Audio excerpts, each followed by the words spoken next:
21st Century Entrepreneurship with Martin Piskarik. Hi, Rod. How are you, Rod? Oh, I'm great, buddy. I'm really looking forward to this, Martin. Thanks for having me on the show. Oh, thank you for being on the 21st Century Entrepreneurship. What's actually your story? Yeah. Well, that's my story. Well, I actually immigrated from your neck of the woods when I was 6 years old. I was born in the Netherlands, and I immigrated with my mother's Vansha, my brother Albert. We ended up in Denver, Colorado. And we struggled. I will tell you, we ate, we bought expired food because that's all we could afford. My mom gave us our cereal in the morning with powdered milk because that's all we could afford. I remember I wore clothes from, hand-me-down clothes from the Goodwill and the Salvation Army all the way through junior high school till I got a job at Burger King and could buy my own clothes. But, luckily, I knew I wanted more than that. And maybe you've got listeners that are struggling right now or have struggled worse than we had it in the past, but I knew I wanted more. And so luckily my mom had a great work ethic. And so she babysat kids so we'd have enough money to eat. And she was a bit of an entrepreneur. So it ties right into your podcast here. So she invested in the stock market, but she also bought the house across the street from us when I was about 14 for about $30,000. And then when I was 17, she told me she'd made $20,000 in her sleep, that it had gone up in value. She didn't have to do anything. I'm like, what? You didn't do anything? You made $20,000? I said, Mom, screw college. I'm not doing college. I'm getting into real estate. So I became a real estate sales broker when I turned 18, which you have to have you have to have experience for that now. They weren't that smart back then. You could do it with education. I was a broker and I was going to be rich selling other people's houses. Well, my first year in real estate, this is 1978. I made about $8,000. My second year, maybe $10,000. But my third year, I made over $100,000, which back in 1981 was good money. And so what happened between year 2 and year 3 that caused me to 10x my income? Well, what happened was I met a guy that taught me about the importance of mindset and psychology, and that truly 80 to 90% of your success in anything is just that, your mindset and your psychology. Only 10 to 20% is the technical knowledge. I teach real estate. It's the real estate or the other, whatever vehicle it is, stock market investing, buying a franchise, buying a business, whatever. That's 10 to 20% of it. Most of it is actually taking action with what you learn. If it was just the knowledge, there'd be a bunch of wealthy librarians and college professors out there. It's the do and it's the keep doing when you get your butt kicked, which you inevitably will. So fast forward to today, I've owned over 2,000 houses that I've rented long-term. I've owned thousands of apartment units. In 2006, my net worth went up $17 million while I slept that year. And if you want to do the math on that, it's $8,300 and approximately an hour, which I did, of course. And I thought I was a real estate god. I could barely fit my head through the door because I thought I was so amazing. Well, when that happens, God or the universe, whatever you believe, will give you a nice little smackdown. Well, that was 2008, the great crash. Yes, I lost $50 million in 2008. I lost everything. And so one of the things that I enjoy teaching at my events, and my events now are a live stream. We used to have live events, but I'll talk about that in a minute. But one of the things that I enjoy teaching is the mindset and the psychology it took to have 50 million to lose in the first place, right? But more importantly, the mindset and the psychology it took to get back from losing everything to the success that I'm blessed to have today. The mindset and the psychology it took to get back from losing everything to the success that I'm blessed to have today. Would you like me to drill down on that a little bit, Martin? Should I elaborate? Absolutely, okay. Please. All right. So let me do that. So like I was saying, I was doing sold out live events across the United States. I was scheduled to have 800 people in Orlando in May, and we all know what happened with that. And so this is last May, obviously. We're almost approaching May now, and so I had to pivot. I had to innovate. And maybe if you're listening, you're in a place where maybe you need to innovate or pivot. Don't be afraid of it. And if you're listening to Martin, because of the title of his podcast, I know you're a leader. And the world right now more than ever needs leaders. And I would tell you to pay attention to what you're focusing on. Don't get sucked. Don't get me started on the freaking media. Don't get sucked into the media right now. There's so much fake news out there, number one, but the news is not there to inform us. It's there to startle us and scare us. So, what I would tell you is stand guard at your mind, bring in the good stuff. My podcast, I have a podcast called Lifetime Cash Flow, and I teach people how to buy apartment buildings. And I'm blessed to say it's the largest commercial real estate podcast in the world now. We've got, well over 10 million downloads. And one of the reasons is that I do these clips every week called Own Your Power, where we talk about mindset and psychology and courage and fear and taking action and so on and so forth. So I hope you'll check it out. Even if you're not interested in real estate, I think you'll get tremendous value from those little 5-minute clips because I'll juice you up once a week. There's hundreds of those there. Lifetime Cash Flow, and I teach people how to buy apartment buildings. And I'm blessed to say it's the largest commercial real estate podcast in the world now. We've got well over 10 million downloads. Back in 2008, I had to innovate or pivot. And so if you go to multifamilyvirtualbootcamp.com, you'll see me with my phone in the backyard shooting the video because I didn't know what I was going to do. We had 800 people that most of which had paid to come attend. I'm like, oh, holy cow, what are we going to do? So I'm shooting the video on my phone, and it was our largest event ever on live stream. And now we've had thousands of people attend those events, but I had to innovate or pivot, and maybe you do as well. And don't be afraid of it, like I said. So anyway, in 2008, I lost it all. And so people ask me, how did you get back from that? I mean, there were people that jumped off buildings in the Great Depression in the 20s here in the United States for losing more proportionately. The reason I was able to recover as quickly as I was is I focused on what I wanted, again, reassociated with what I wanted, not what I didn't want. Very easy to, we as human beings really communicate through pain. It's the craziest thing ever, but that's the truth. Like if you and I ran into each other in the street and you said, hey, Rod, how you doing? I said, oh my God, I'm amazing, Martin. Life is fantastic. You'd take a few steps back and say, Rod's off his medication. Well, but if I said, oh, my back is killing me, I've been sleeping bad, you put your arm around me and say, oh, I feel you, brother. That's how we communicate, through pain. So you got to be really careful about that. And anyway, I digress. I went off a side road there for a minute. But one of the things that I teach at my live events, the first thing I teach is to get really clear on what you want, your goals. I call it goal setting on steroids. And to get really clear on what it is you want, and more importantly, why you want it. So what I'd like to do, I'll just take a few minutes, Martin, and explain the process. Because if you're listening and you have the ability to take notes, I would encourage you to do that. Now, also, I will tell you, I did this on January 2nd of this year on my Rod Khleif official Facebook page. So if you go there and you DM me, I'll send you the link for that. But then there's a guide you can use to follow along and everything. But let me describe it for you, okay? So what you want to do, and this is so important, I don't care if you're already successful, there's always another level. And the bottom line is, how the heck are you going to get anything in life if you don't know what it is with clarity? Okay, so sit down, pick an hour when you're well hydrated, you've got water, you don't do it right after a meal, you want a lot of energy, and you sit down and write down everything you could want in life. Okay, write down all the stuff, all the houses, the cars, the boats, the jet skis, the planes, the motorcycles, the jewelry, whatever it is, all the stuff, write it down. There's nothing wrong with stuff. Now, I will say this to you. Take the lid off your brain. Imagine if you write it down, you're going to get it. So don't limit yourself. There's nothing you can't do, be, or have. See, just the simple act of writing your goals down triggers something in your brain called your reticular activating system. Now, what that is it's a subconscious filter. You're not consciously aware of it, that it points you in the direction your brain thinks you're interested in based on what you've been associating with. Best example is when you first buy a car. You don't really notice them. You buy the car, you see them everywhere. Were they there before? Of course they were. That's your reticular activating system. And the same thing works with your goals. When you align with your goals and you associate with them regularly, your brain will point you in the direction of things you need to do to get those goals. That's how it works. And listen, some of you may be thinking right now, oh, for God's sakes, talk about real estate or talk about entrepreneurship or talk about business. I'm going to tell you, this is more freaking important. Okay. This is more important than the technical. Trust me on this, please, because it's the truth.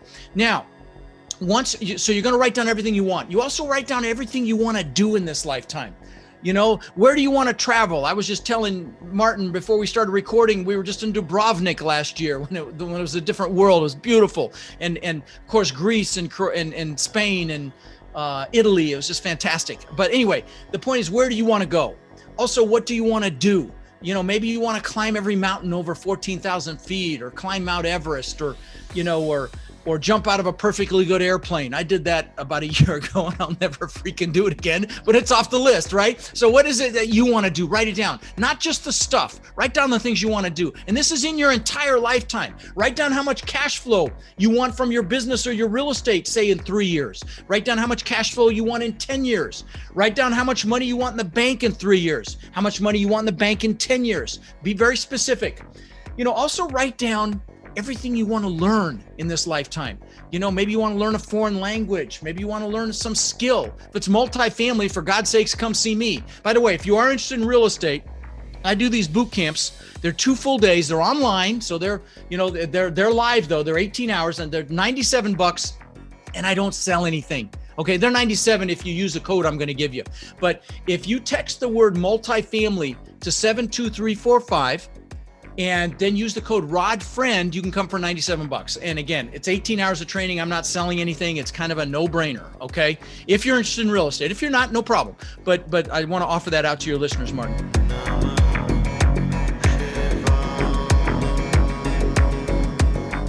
Write down everything you want to learn as well. Write that down. And lastly, and don't let the pen leave the paper. If you're analytical, don't stop and analyze your answers. Just keep writing. You can always scratch them out later. Don't stop. Keep that momentum and energy high. Lastly, write down who you want to help.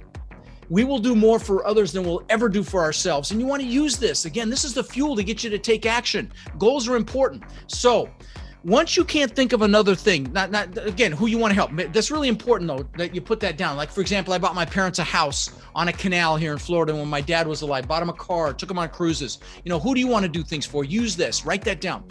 All right. Once you can't think of another thing, put a time limit on each goal and don't overthink it, but put how many years you think you're going to take to achieve it. 1, 3, 5, even 10 or 20, realizing that as human beings, we will overestimate what we can do in a year and massively underestimate what we can do in 5, 10, or 20 years. I'll give you an example of this. When I lived in Denver for 30 years, but I knew I always wanted to live on the beach. And there's no beach in Denver, Colorado, in the middle of the country. But I would visualize the palm trees and the sand and the surf and the waves. And 20 years later, I built this $8 million, 10,000 square foot mansion on the beach. I owned the beach on one side and I had my boats on the backside. It was called a Gulf to Bay. But that was unthinkable when I was 18. So again, take the lid off your brain. If you want a private island, a jet, a yacht, write it down. There's nothing you can't do, be, or have. You just have to decide. That's it. So anyway, and please know I'm not bragging when I share some of these things with you. This is, just I'm hoping to inspire you. That's it, period. That's my only MO here. Okay, so put a time limit on each goal, and don't overthink it again. Just guess. Then pick your number one goal. I mean, that goal that you get it, you're like, oh my God, this is amazing. That goal, okay? And if you've got 2 or 3 that are equally exciting, just pick one because it won't matter for what we're going to do next. But pick one that you have arrived when you achieve that goal. I mean, life will never be the same again when you achieve that goal. Put that on another piece of paper. Then pick your top 3 one-year goals.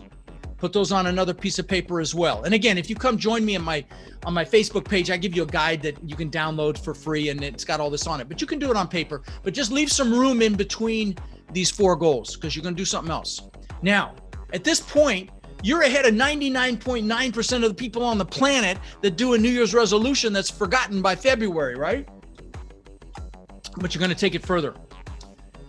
You must write down why those goals are an absolute freaking must for you to achieve, not a should.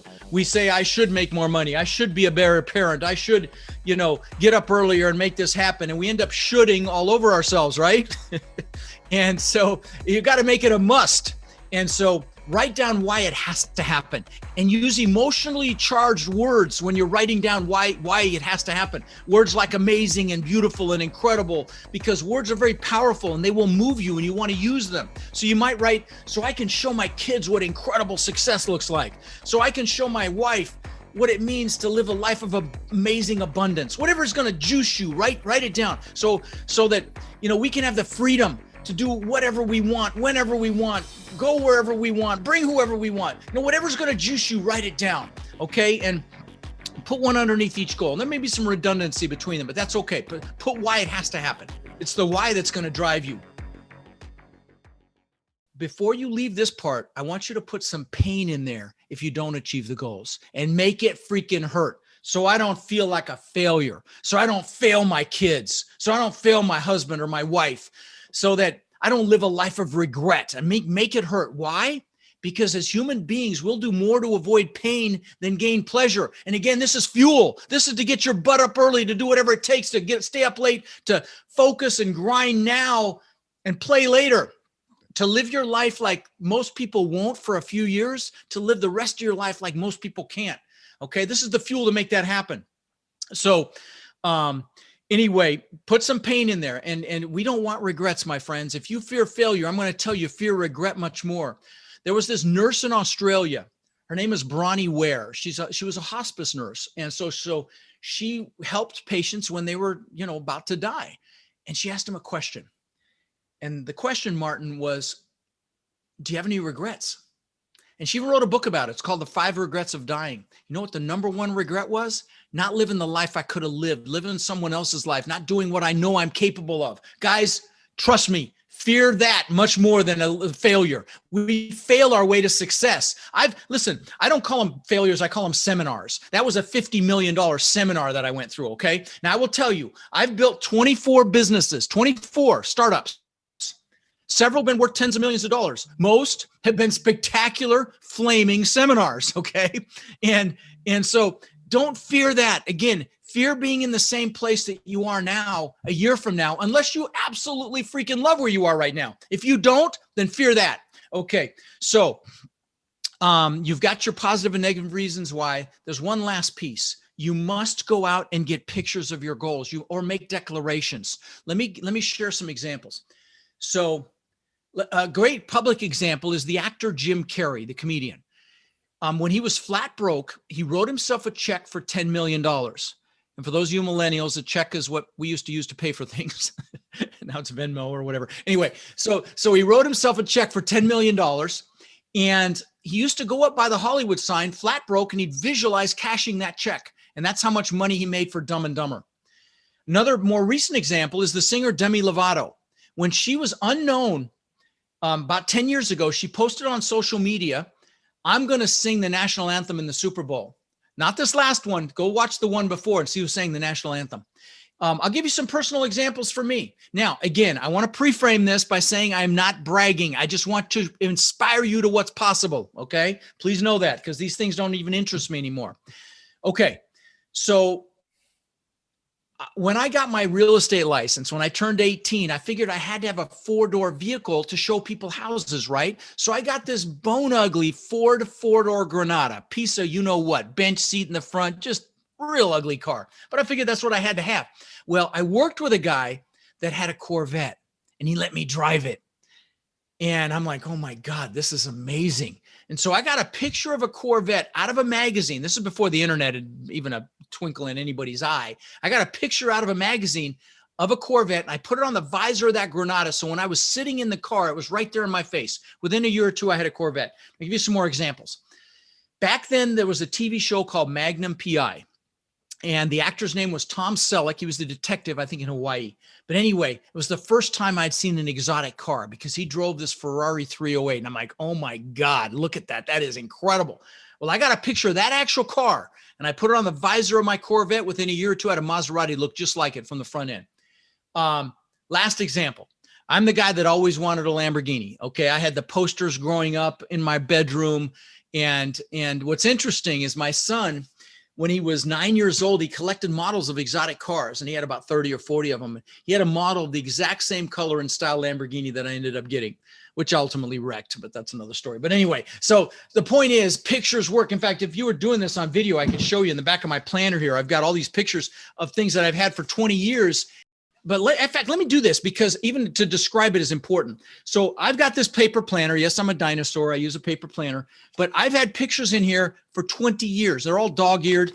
The first pictures are pictures of my kids when they were very young, because these are my gratitude pictures. Now, this is very important because everything starts from a place of gratitude. That's how you manifest anything you want into your life, is through gratitude. So they're pictures of my kids when they were young. And then they're the pictures of the things that I wanted. Now, what's crazy is I built that house on the beach, and this top picture looks just like it. I had 10-foot high glass like that, travertine, marble floors or whatever that stone is, that floors like that. And now I lost that house and all the craziness. Okay. When I lost everything, I lost it. But now I live in a compound. I've got 6 buildings. I've got, a 2-bedroom guest house on the water. I've got a big main house. I've got a media building that it's got a theater room. I've got a big exercise facility. On the top floor of the media room, I've got a video studio now where I'm doing my live stream videos, my courses and stuff. And what's funny is because God's got a sense of humor, I can see my old house across the bay that I used to own. It's right out my backyard. Anyway, but what's crazy is this picture behind me that's my backyard. Okay. You see the white wall behind me there, Martin? Yep. Yeah. Okay. See those pictures on the bottom? See the white walls? Oh, it's almost These are 22 years ago, man. I got them. Okay. And then stupid shit. I've got a few $100,000 worth of watches. I got the watches in here. There's the Lamborghini before I ever got it. Pictures, the Rolls Royce, the Bentley, all this stuff that I got because I had pictures. So for God's sakes, guys, get pictures and put them around you. And I know some of you analytical ones are going, oh, for God's sakes, get on with the technical stuff. Well, I'm telling you, this is how you get it. Okay. So, please don't discount it. Get pictures of what you want, put them around you, screensavers on the wall, on your phone, get vision boards. I've got vision boards behind my green screen here. And let me say this about that.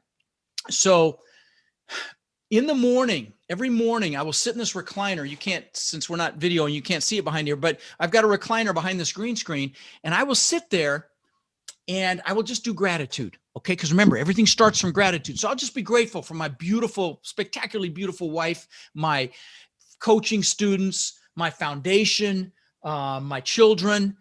But then what I'll do is I'll do gratitude for the things that I want as if I already have them. And I've got vision boards so I can see the pictures of these things that I want. And so I'll be grateful for things I don't even have yet.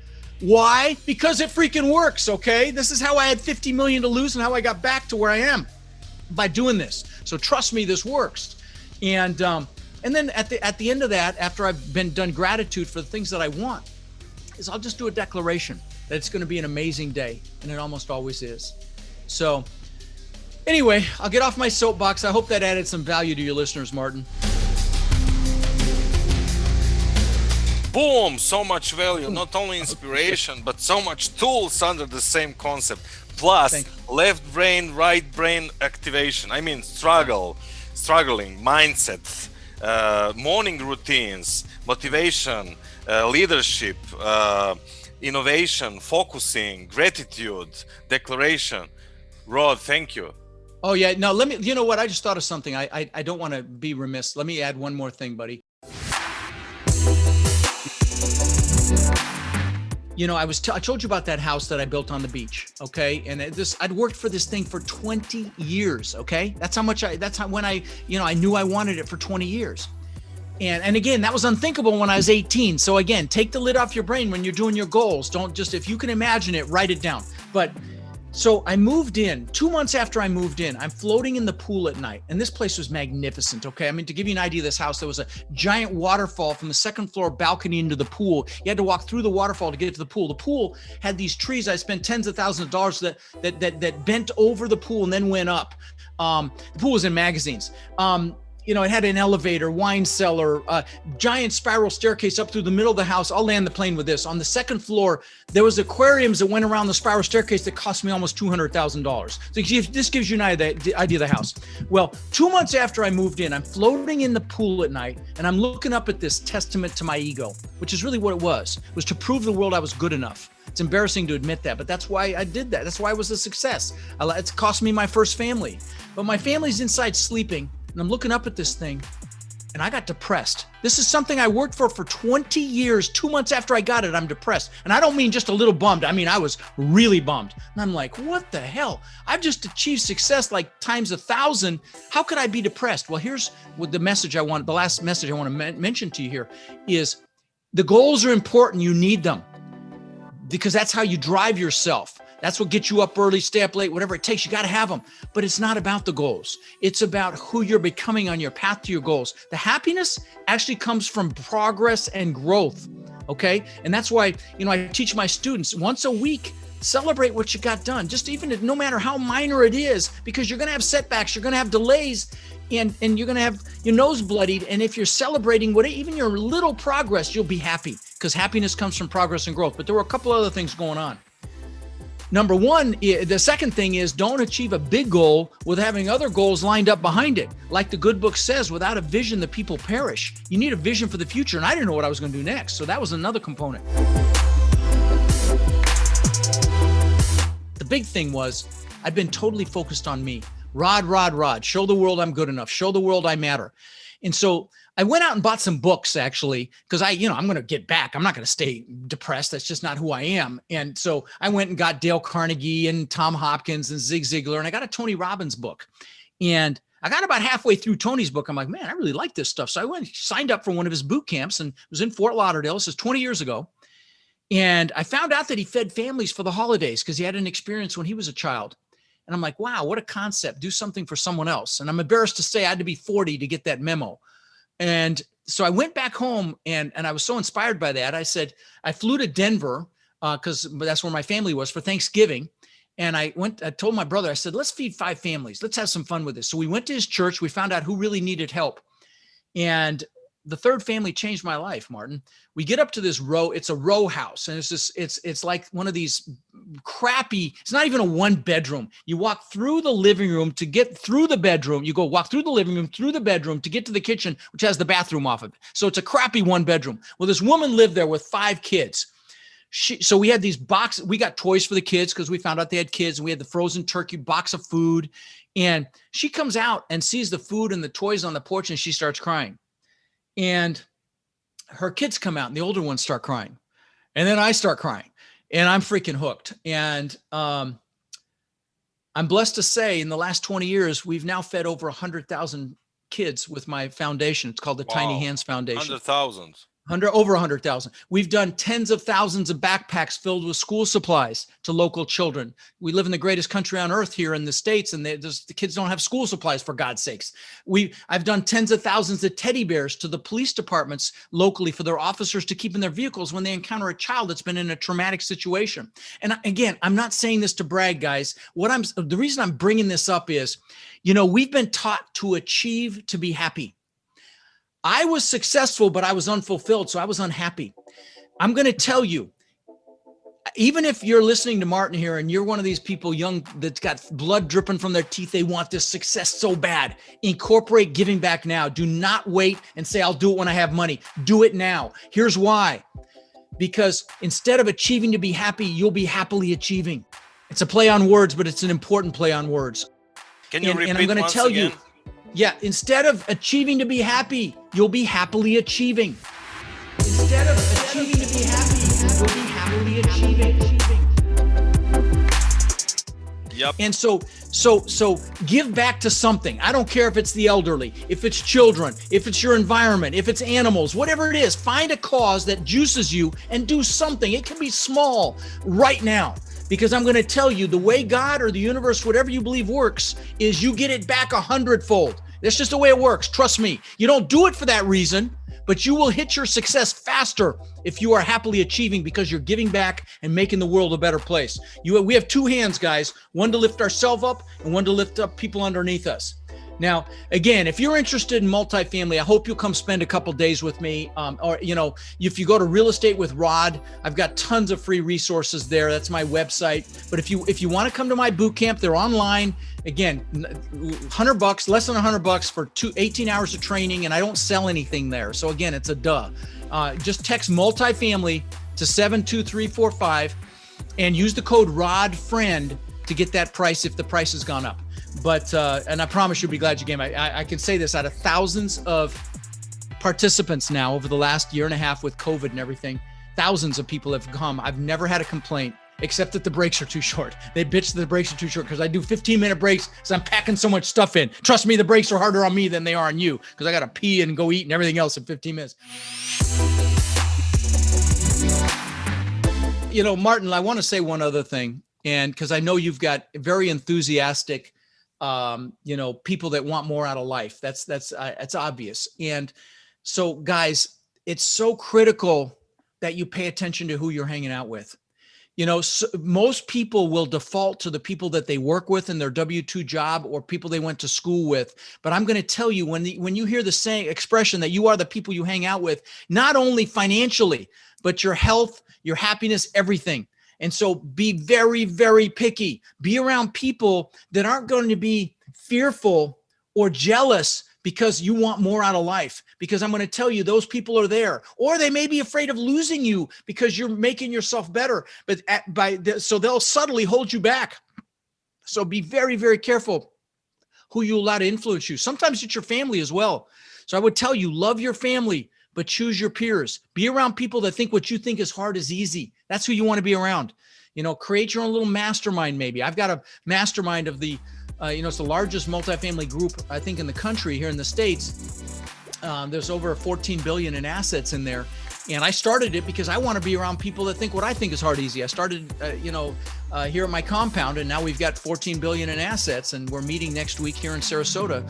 But so again, be very selective of who you allow to influence you and who you hang around with. You want people that want more out of life, my friend. 21st Century Entrepreneurship with Martin Piskarik. Thanks for listening.